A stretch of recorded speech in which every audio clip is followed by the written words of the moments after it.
Whooping cough cases are on the rise in Canada, with some provinces reporting sharp increases compared to pre-pandemic averages.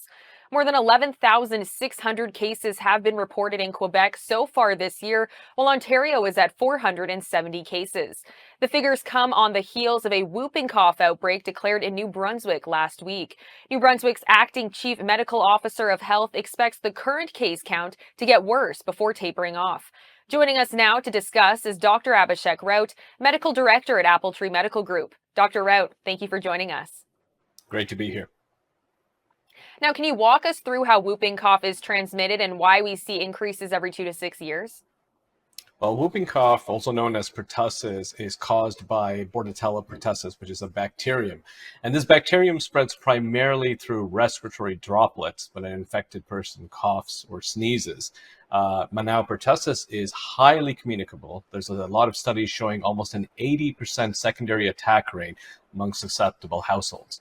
We know the incubation period, which is the time to show symptoms, is 9 to 10 days, but sometimes can go up to 40 days as well.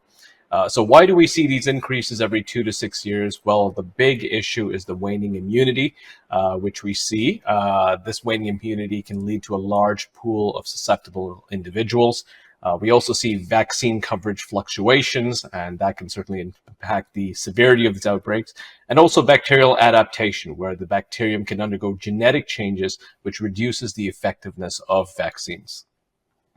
Now, with flu season also on the increase, what are some signs and symptoms of whooping cough? Right, so typically we see three stages of whooping cough. There's an early stage where it can mimic just a cold, runny nose, nasal congestion, and a mild fever. Then we have a paroxysmal stage as well, which can have quite severe coughing fits, that whooping sound, that where the name came from, vomiting and exhaustion as well. And then finally, we have a convalescent stage, which is a recovery stage. And this can last for several weeks, even months, which is why we sometimes call it the cough of 100 days. Now, in terms of who whooping cough impacts, how does the virus impact different populations?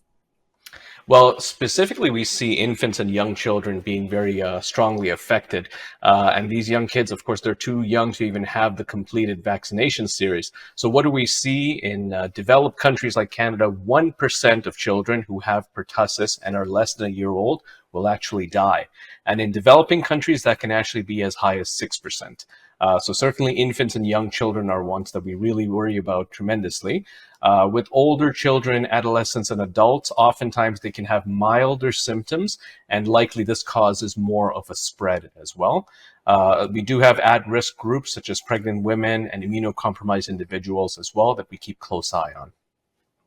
Now, you did touch on vaccination against whooping cough, but how well has Canada done on the vaccination front for whooping cough? Right. So Canada, if we look at our own vaccination rates, if we look at 2017 data, we see that 76% of all 2-year-olds have completed the recommended series.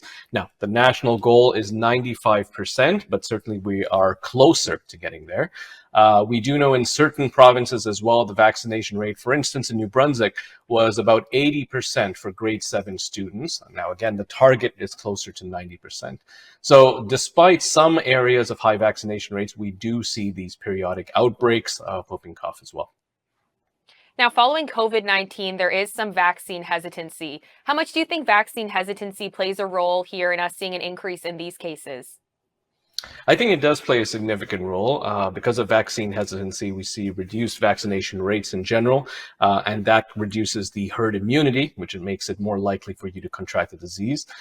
Coupled with that, we do have vaccine waning immunity as well, so that hesitancy can affect the booster shot uptake. And the pandemic has certainly caused a lot of issues with hesitancy and also just general vaccine fatigue, with having to take multiple vaccines of COVID-19 as well.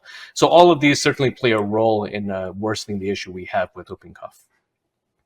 And you did mention that pregnant women are a group that are at risk. Is it recommended that pregnant women should get vaccinated? And can you explain how vaccinating the mother actually helps protect the child?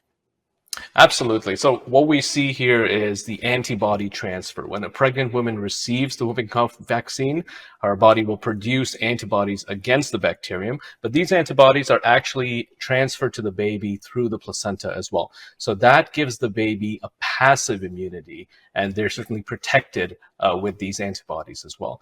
And this is critical because infants, as we talked about earlier, are the most vulnerable, not only to the disease, but to severe complications as well. So certainly vaccinating the mother, especially during the 27 and 32 week gestation age, is tremendous in preventing issues with the baby as well. Dr. Raut, thank you so much. Thanks so much for having me.